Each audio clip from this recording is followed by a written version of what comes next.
Hello and welcome to the We Ball It Podcast. I'm your host, Luke Crummage. Joining me, as always, is my co-host, Tyler, the Don DeSena. How we doing, Tyler? Doing well. We got linebackers today in our positional, previews that we're doing. A little top 5 linebackers. My list and your list got some different guys on it. A lot of different preferences here. A lot of guys who might not be true linebackers, might be some sort of hybrid. A lot of interesting players. I'm excited to get into it. Yeah, it's definitely a weird group, and for that reason, we are only doing a top 5, no wild cards today. It's just a lot of these guys are wild cards themselves. We do, looking at the list, we got a pretty similar ranking here, but it's all about preference in this class, and it's going to come down to, who you like more, who NFL teams like more. So let's get right into it with both of our number 5s. Tyler, take it away. Yeah, now looking at our lists, I realize that we actually do have a lot more similar lists than I thought. It's Diane Henley is our first guy, and I think that he's somebody who has the potential to be the best pass coverage linebacker in this class when it's all said and done. That's kind of his go-to thing. Not exactly a great run stuffer, somebody who can occasionally be out of place in that run game when he's ran at, or even, when he's out of the play, kind of. He has trouble getting back into it, but at the same time, in the pass, extremely fluid mover. You mentioned before, played receiver. I mean, the dude has the kind of technique that you're looking for from a really fluid linebacker and somebody that you can move all over the field. I think that his coverage ability is top notch, and you're really just looking at him as like an undersized pass coverage specialist. Yeah, he was really good at the Senior Bowl. As you still my thunder there. He was a 2-star wide receiver coming into college at Washington State. He made the switch over. He's a weird size profile. It's not bad, but it's just different. And I think that, it's going to come down to how much somebody wants to work on him and make him, better in the run and turn him into this cool hybrid that, everyone's going to be talking about. It's all going to come down to someone who wants to develop him. There's 100% a mold for him in the NFL, like without a doubt. And we're actually moving, I think, more towards this year. Kind of got us distracted from the idea that linebackers were kind of trending in this direction anyway, where you would get these tweener type of guys and you would just kind of turn them into full-time linebackers and let them go eat against the pass and let your line really do the work against the run. I think that Henley is one of those kind of guys. You kind of see him in like a San Francisco kind of system. Like they run a lot of those undersized linebackers. Dre Greenlaw's not the biggest guy. Aziz Al-Shaair, who just left, was a smaller linebacker. They like that type of guy. So, I mean, we're not going to get into fits here, but that could potentially be one. And a lot of people run that defense. So exactly. And especially that back end from the linebackers and back. Like they have a different, they run a 4-man front as opposed to a lot of the league doing some of the similar Fangio stuff. But that back end is very similar to what a lot of the league is trying to do. And a lot of people have compared Henley to Fred Warner in that kind of way, like a budget Fred Warner. So I can imagine there's going to be a lot of interest. Everybody knows that doing prospect interviews, talking on a podcast 2-3 times a week, it comes with a necessary confidence that you have to have. And one thing that really improves confidence is the new and improved Performance Package 4.0 by MANSCAPED. It has arrived, and oh man, is it a game changer. Inside this package, you'll find their Lawnmower 4.0 trimmer, Weed Whacker ear and nose hair trimmer, Crop Preserver ball deodorant, Crop Reviver toner, Performance boxer briefs, and a travel bag to hold all of these goodies. First off, the Lawnmower 4.0. This trimmer is the future of grooming and, dare I say, the greatest ball trimmer ever. I am blown away by the performance and craftsmanship of this trimmer. Their 4th generation trimmer offers cutting-edge ceramic blade to help reduce grooming accidents thanks to their advanced skin-safe technology. Their Lawnmower 4.0 is waterproof and also has a 4000K LED spotlight so you can get a more precise shave. Because this trimmer is waterproof, you can say goodbye to the mess on the bathroom floor. If you thought that was good but want to take your grooming even further to the next level, the Performance Package 4.0 also includes the Weed Whacker ears and nose hair trimmer. The Weed Whacker is also waterproof and provides proprietary skin-safe technology, which helps reduce nicks, snags, and tugs. in those delicate nose holes. The crop preserver below the waist deodorant and crop reviver below the waist toner will change the way you approach your daily hygiene routine. Manscaped even threw in 2 free gifts in this Performance Package 4.0, the boxers and the shed travel bag. Bring your comfort in boxers to another level. It's time to take care of yourself. Go to manscaped.com and get 20% off with code WEBALL. That is WEBALL, WEBALL. Make sure to use it on your next purchase with Manscaped for 20% off. Moving right along, we have Dorian Williams from Tulane at number 4. Both of us have him. You're higher than him than I am, but I think he's a good player. I think he's a supreme athlete, and that's why I have him over Henley. Just because being that good of an athlete at that position is invaluable, and he's also a pure linebacker in my eyes more than Henley is. He's not this weird size. He's a good size, good speed, good athleticism. He's not going to have a crazy football IQ, but I don't think it's bad. Like, I don't think he has a terrible football IQ.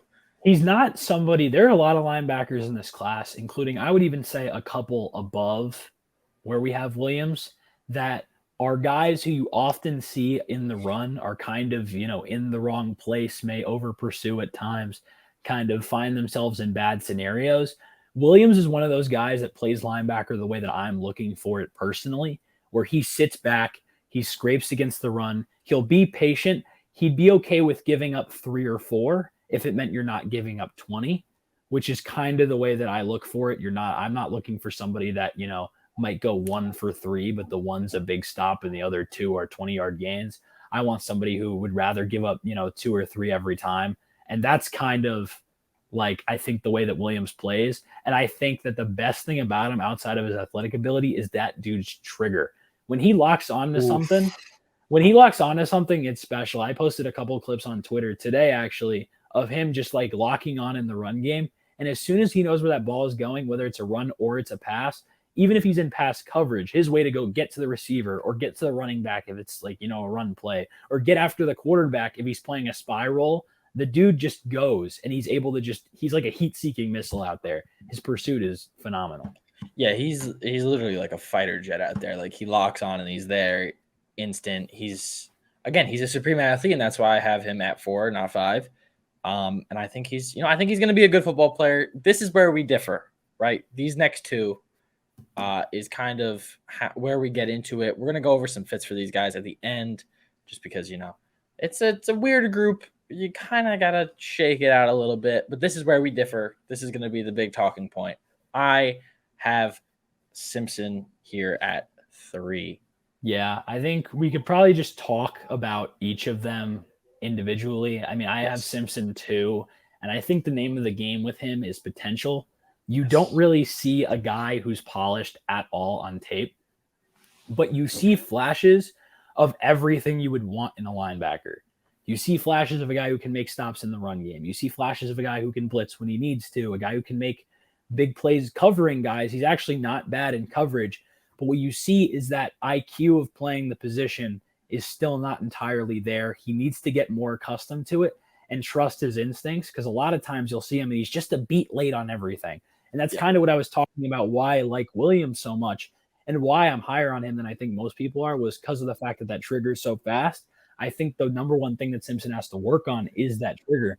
But the thing is, he has the natural ability to do everything else. I think that his ability in coverage, like I said, is very good and has room to even improve even more. He had a stellar 40. I think it was in the 4.3s. He was. I don't remember. I could check up on it, but if you want to, say what your thoughts on him. I'll say my piece. So I think he's a good football player. I think he's got a lot of talent. He's another guy with a kind of a weird size profile, but he's a good athlete. The only thing I was a little off. Official 4.43. I knew it was low.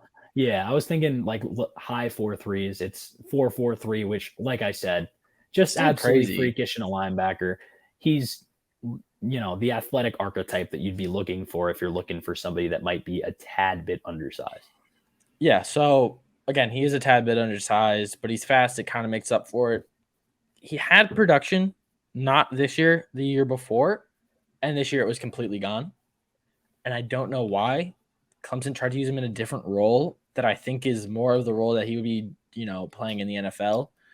And it didn't really work.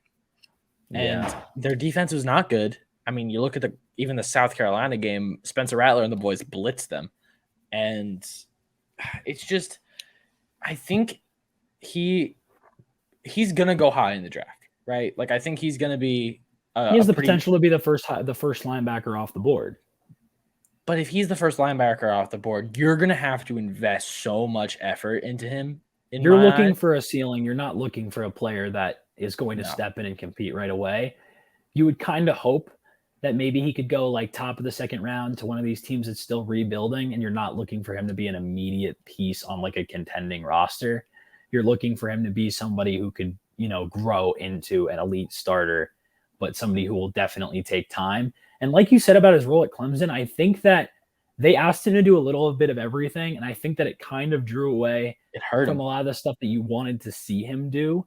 Like, you want to see him play man coverage. You want to see him go, play more pass defense. And I feel like a lot of the times you were seeing him as like a run stuffing player, which is just kind of not his role. And I understand he's going to have to do a little bit. Yeah. And I understand that he's going to have to do a little bit of everything in the NFL. But I think we'd look at him even more favorably, even though I have him as linebacker too, solely based on that potential. I think we'd look at him even higher if we were looking at his like a tape where he played a lot more against the pass and was able to man up more.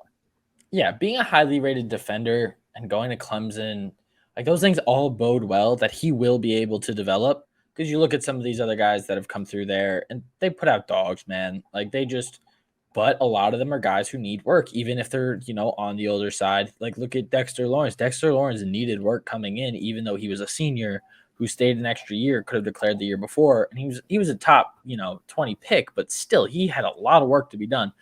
And I think that's kind of the name of the game with a lot of these Clemson defenders is you got to put effort in. You have to be willing to dedicate resources to them in order to make them great players.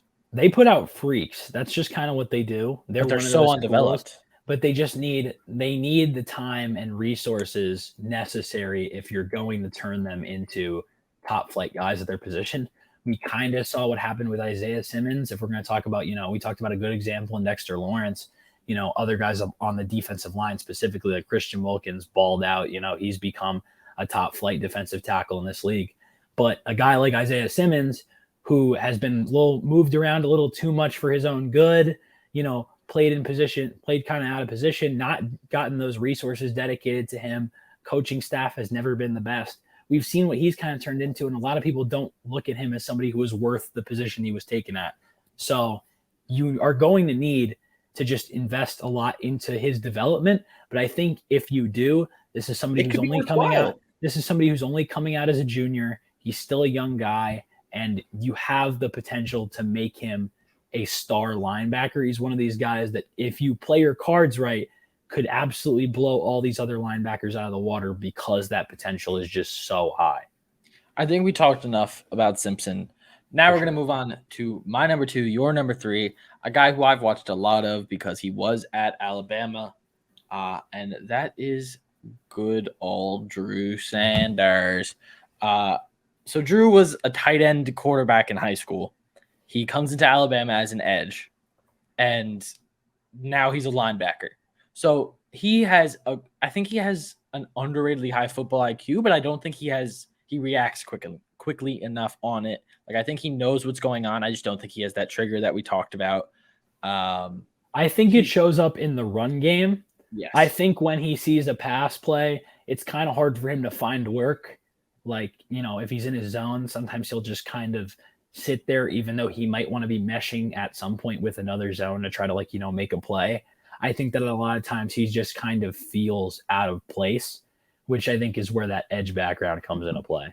Yeah, I mean, he's only been a linebacker for this season. Like, we have to take that into account when you're looking at him, in my opinion. That is something you have to look at. He's played the position for 1 year, and he's already, he's a supreme athlete. He's great in the run game. It's just, hey, can you figure this pass system out? Can you figure out a defense? We don't really know what he does in man coverage because they don't really run it at Arkansas, at least not when he's in man. Like he will Not either often at all. if they're in man, he'll be blitzing. Yeah. Or And he'll be playing like the mesh on read option or something. He won't be. Exactly. Yeah. He doesn't really get the opportunity to do it. So we don't know what that is. I think he has the athletic ability to stick on somebody. We don't know, but I think he has the ability to, just based on his athletic profile. And it's another guy who you're going to have to invest time and effort and resources into. And I think it's easier to justify that with him because he's played the position for 1 year and he's already, at this level than it is with Simpson, just in my opinion, because Simpson's been doing this for forever. Like, this is his position. This is his number one position. This is what he does. And there's still work to be done. I think the risk reward is probably higher with Sanders.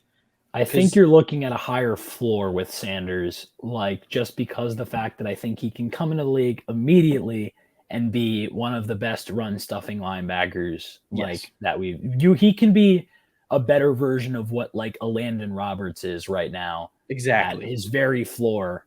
And I think he's already probably a better cover guy than Roberts ever was. But at the same time, the reason that I looked at Sanders as my number 3 and honestly considered number 4 is just we don't know anything about the pass coverage. And if I'm personally looking for a linebacker, we've said this in the last couple episodes, it's kind of pick your flavor at a lot of these positions. If I'm personally looking for a linebacker, I'd rather look at the guy who I know can't do anything against the run and somebody who I know is at least serviceable against the pass than somebody who I know is really good against the run and I don't know anything about against the pass. Like I would just rather have a guy with a high pass floor because I know this last year was dominated by physical run offenses. The Eagles, a lot of teams, the 49ers got really far running the ball a lot, but this is still a pass first league in my opinion. And I think that having a guy that can be versatile like a Simpson would be more my choice. And it's why I looked at Sanders in the same tier as like Williams and Henley. But at the same time, the more tape you watch on the guy, the more stuff that you see that intrigues you. Like he plays zones better than I thought he did when I watched the second game of him. He really is the best run stuffing linebacker in this class. And I don't think it's close. Like there's a lot of stuff that he does really well. It's just whether or not he can become serviceable against the pass, which honestly might be the only thing he's going to need to do to become the best linebacker that gets drafted this year. Another thing is you can get a little weird with him and like play him as a wide 9 on some certain, clear downs that you're going to need to blitz. Like if there's a that happened situation, to him at Arkansas too. Yeah, you can throw him in a wide 9 and you can he's a very good edge rusher. You don't start at Alabama and not be a good edge rusher. Like it just doesn't happen. Yeah, no, he can get after it. You just have to and he can two gap as a run stuffer on the outside too. Yeah. Like he can set a hard edge. And that's one of the things that I was impressed with. It's just, I don't know how much of him is genuinely real linebacker and how much of him is still edge. And that's really the thing. It's just, you're taking a big risk with him specifically because of the fact that the 1 year's there. But like you said, that is a good reason to believe that he can develop into something if he became a guy that you might look at in the second round in his, first full season of playing the position. And lastly, our number 1 linebacker consensus here, we've had a few consensuses at the top almost. Oh, wait, every position we've done so far. Jack Campbell. I love Jack Campbell. Yep. I think people aren't understanding how football smart he actually is. He's also a great athlete. He was a hockey player, like a top tier hockey player in high school. No, that was Lucas Van Ness. I'm mixing up my Iowa guys. Never mind. Yeah, but he is, if I can take the wheel here. Go for it. He is somebody that I think I was talking about guys that are a beat late at times. He's the only guy that, even if he's wrong or if he's right, in the run game, he is the only guy in this class that I noticed is never a beat late. The guy is always on time. His burst, when the ball is snapped, is phenomenal. He can run sideline to sideline. I don't think there's a better guy, even though there are guys that are faster in this class. I don't think there are guys with that better horizontal speed and quickness than him because he gets from 0 to 60 so fast.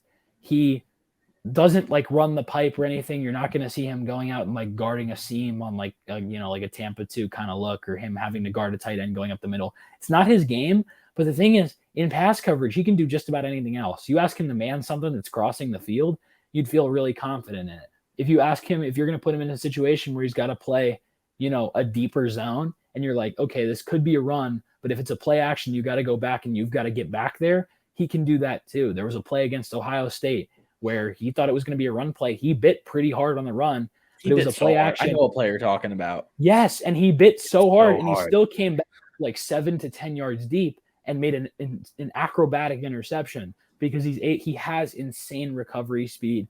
He's always going 110% when it comes to his speed and making plays. You'll see him on the opposite side of the field. Somebody will catch a screen, and then he'll be one of the first ones over there. It's like, how on earth did he get over there? I think that his effort's high. It's just, I don't think that there's any linebacker outside of Sanders that you look at as an elite run defender, and that's kind of where it is with Campbell. I just think that it's somewhere that like he could go from a guy that I have as personally a late first round guy to someone that you would see as like a top 10 pick in the draft if he added that run defense or maybe could run the pipe. You just don't know what the X factor is with him. Yeah, he's just a really good football player. Like, that's what he is. He doesn't have that star power that, we look for in linebackers nowadays. It feels like every linebacker has to have something weird about him in order to be good. That's not actually the case with linebacker play. Like, you can just be a good football player. It's not the case with any position. That's the thing that we're kind of like, you don't have to be extremely good at one thing if you're really good at a variety of things. And that's the thing. He's really good at a lot. He's a well-rounded player. I think that, get him somewhere where he can come in and play, and he has a guy who's going to eat tackles up next to him. I think that's a really good place for him to be. Just somebody next to him. Obviously Blake Martinez isn't in the NFL, but a Blake Martinez type, like if there's a guy like that next to him where he can just kind of do his thing, I think, Campbell would be in a pretty good position to be very good very quickly. Yeah, this isn't a guy that you're looking at like I said in, Simpson or Sanders, where it's like you might want to put him on a team that might be not great right now. It doesn't need expert linebacker play, and is just kind of looking for someone that will eat. Like if you want somebody who's going to eat right away, he's the highest floor, and the dude is like absolutely humongous and ran a pretty fast 40. I'm actually going to look it up right now to see what the exact number was. Like I said, he's faster on tape than whatever the 40 time came in at. He came in at a 4.65, which for somebody of his size, he's coming in at 6'5", 249. That's already crazy. And he plays faster than that on tape, especially laterally. So he's somebody that already has a high floor, and I really do think has a higher ceiling than we give him credit for. Yeah, I agree with you. I think, there's going to be a lot of talk about this line. There's not going to be a lot of talk about this linebacker class because I don't really think any of these guys are going to be picked in the first round. Like, that's just how it's going to be because of how stacked other positions are in this draft. So day 2 is going to be really, really interesting to see how this all shakes out. But yeah, I think that's it for the linebacker class. Tyler, you got any final comments here? I think Luke's right in that sense. I think you're right. I think that it's not exactly a class that I think you're probably going to see at max one linebacker go. It's not exactly a position that you're going to see at the bottom of the first round. Teams are really trading up for because it's not a position you're going to be looking for like a 5th-year option on or something. I think if any of them go, maybe it's one of the higher ceiling guys, even though I think Campbell should probably be the first linebacker off the board. But you could see, I think, a day 2 scenario where one of them goes and suddenly 4 of them go. Because I think a lot of people are going to have differing opinions. Guys like Williams, who we have in our top 5, there are teams that probably are not going to have there at all, and they're going to have somebody else. So, like, I think that there's going to be a lot of teams that are like, oh, we need a run-stuffing linebacker. We're going to go trade up in the second round, even though a lot of people didn't view them that high. It's just a lot of teams need linebackers, and now that the NFL had such a run-dominant season, I think a lot of them are going to realize that. I think that is a great way to put it, Tyler. And just like that is it for the We Ball podcast. I've been Luke Crummage. That is Tyler DeSena. We thank you all for the support and everything. Like, comment, subscribe.